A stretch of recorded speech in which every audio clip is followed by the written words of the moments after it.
Hey everyone, I'm Rob and welcome to the test drive. Today, I'm driving the 2018 Chevy Impala LT, and today I'm gonna tell you everything that you need to know about this full-size sedan. Let's go.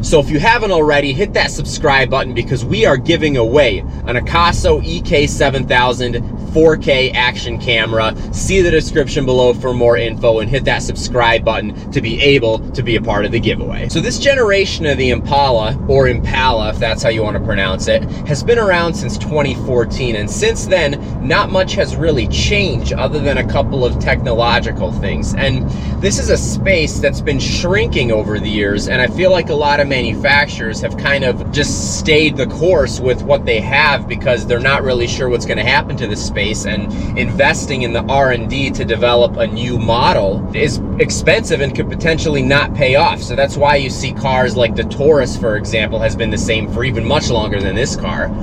And the Charger, I mean, has actually had some changes, but again, that's a full-size sedan that has performance variants and, you know, has a certain following in the performance car community that the Impala doesn't have, just because it's really a full-size everyday type of sedan. Now there are three trims available for 2018. You have the LS, which is the base model, you have the LT that I'm driving today, and you have the Premier at the top level. I actually reviewed the 2017 Impala Premier. I have not reviewed the 2018, even though I actually have driven one, and there really aren't any differences from 2017 to 2018 in terms of the Premier, other than the fact that the 2018 Premier comes standard with navigation versus the 2017 has the full-size touchscreen but doesn't actually have navigation built in, and it is an upgrade option instead with that. But that said, today's video is about the LT, and I will be driving a 2018 Premier here in the near future. So we're going to start with the exterior of the 2018 Impala LT.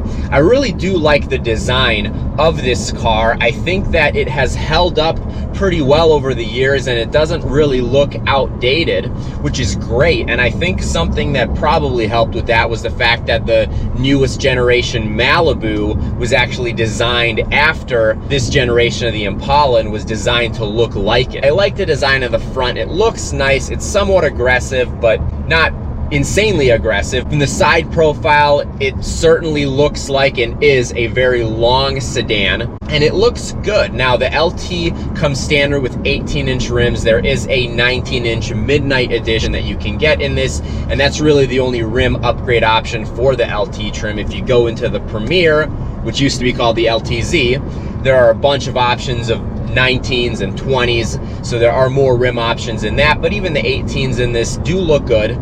And from the rear, it looks fine. I like the tail lights. Overall, it just kind of looks like what you'd expect in a just nice full-size sedan. I do like the way that the rear of the Premier is finished a little bit better. You do have two large dual exhaust tips, and in this, you really don't even see the exhaust at all. But for being a mid-level trim and mid-level model, I really do think that it looks good. Now, when you get to the interior of the Impala LT, it's again a really nice place to be. I mean, the first thing you realize when you get in here is that this is a very large sedan. You do have a ton of room. So the driver and front passenger seats are very large seats. They're quite wide, and you do have a decent amount of room in between the two. And then the back seat also gives you a ton of room. I'm 6 feet tall. I had no problem sitting behind myself. Somebody much larger than me could have sat back there with absolutely no issues. Extremely comfortable, a lot of room.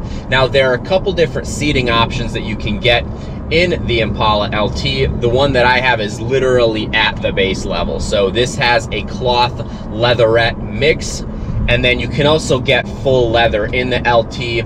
And then obviously if you move up to the Premier, then you get leather standard. But these seats are pretty comfortable. I don't really mind the cloth. I feel like the leatherette makes it seem a little bit nicer, even though it's pretty obvious that it's not real leather. It feels like a vinyl based material, but it's fine. The steering wheel also feels pretty good. I like the thickness. It is a thicker steering wheel. I'm not as crazy about the look of it, and I think it's mainly just the bottom kind of doesn't look as good. You have soft touch surfaces throughout basically the entire car, very little hard plastic, and there's a lot of contrast between surfaces as well, so certainly doesn't look boring. It really does look nice in here.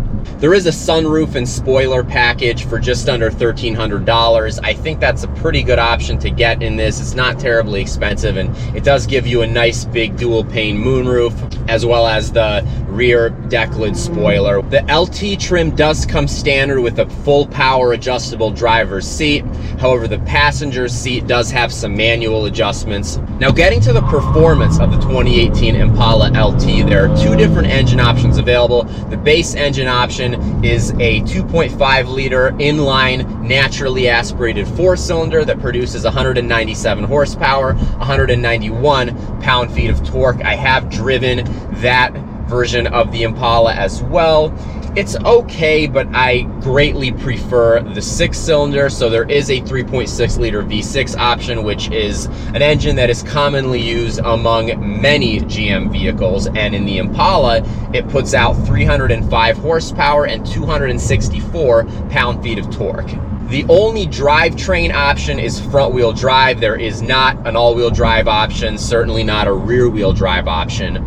But if you're looking for all-wheel drive, the Cadillac XTS isn't that much more expensive than an Impala Premier, so it kind of makes sense to upgrade to that potentially if you're looking for all-wheel drive. But then if you're looking at an LT, then it's more of a significant price increase to go into an XTS. So it's kind of unfortunate that there is no all-wheel drive offered. The Taurus, for example, competitively offers all-wheel drive, as does the Charger. But that said, again, I think GM just doesn't feel that they have the market for it, especially now with potentially not having the market for full-size sedans anymore. But the front-wheel drive is fine. Now, the thing is, when you mash the throttle, you do get a significant amount of torque steer, and with 305 horsepower, it's completely unavoidable in a front-wheel drive sedan, and the car drives really nicely. It's an extremely comfortable ride, and it's a soft ride. I took this on a very long trip over the last couple of days, and it was a very comfortable place to be.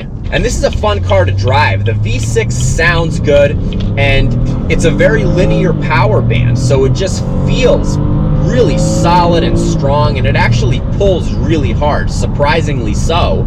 It really pulls hard.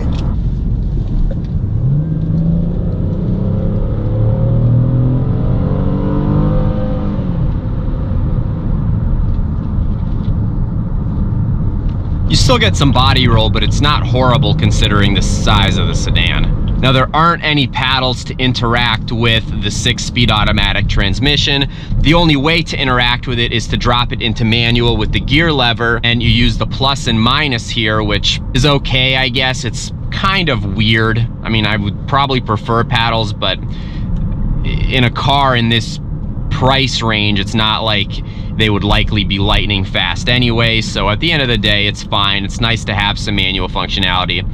I don't picture very many Impala owners using this too often. This really does ride over bumps smoothly. The roads in New York absolutely suck, and this rides over bumps with absolutely zero problems. The car doesn't shake or anything. It really feels nice. Now, the full 305 horsepower isn't available until 6,800 RPMs, and then the 264 pound-feet of torque isn't available until 5,200 RPMs. So that said, you really have to get this thing revving pretty high to actually be able to take advantage of the full power and torque. But it still feels like you have a good amount of power at all RPMs, but you can feel that full power at those high RPMs. Now, getting to the technology in the 2018 Impala LT, there are quite a lot of options that can be added to this car, but at the standard level in the LT, you still get this large 8-inch infotainment screen. It does not come standard with navigation, but to add navigation is only $835, so it is a very inexpensive upgrade. But that said, like pretty much all GM vehicles at this point, this does come standard with Apple CarPlay and Android Auto. I used Apple CarPlay basically the entire time I was driving this car, so I used that for navigation. Works extremely well, as you might imagine.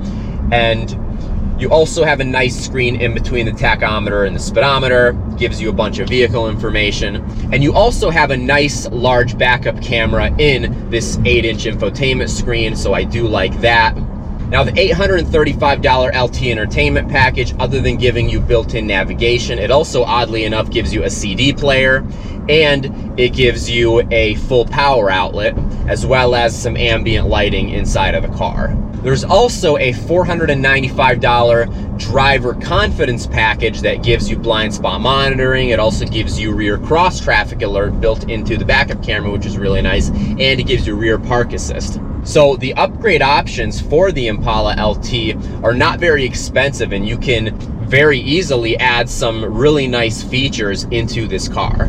So I hope you enjoyed this video. I'm Rob. This is the test drive. If you like this video, please give it a thumbs up. Please leave me a comment. Let me know what you think about the video and this car and what this competes against. And please consider subscribing to my channel if you'd like. It does help me make more videos, and it makes you eligible for the giveaways that we have going on the channel. See the description below for the current giveaway that we have going on as of this video. And again, thank you for taking this test drive with me. I'll talk to you soon.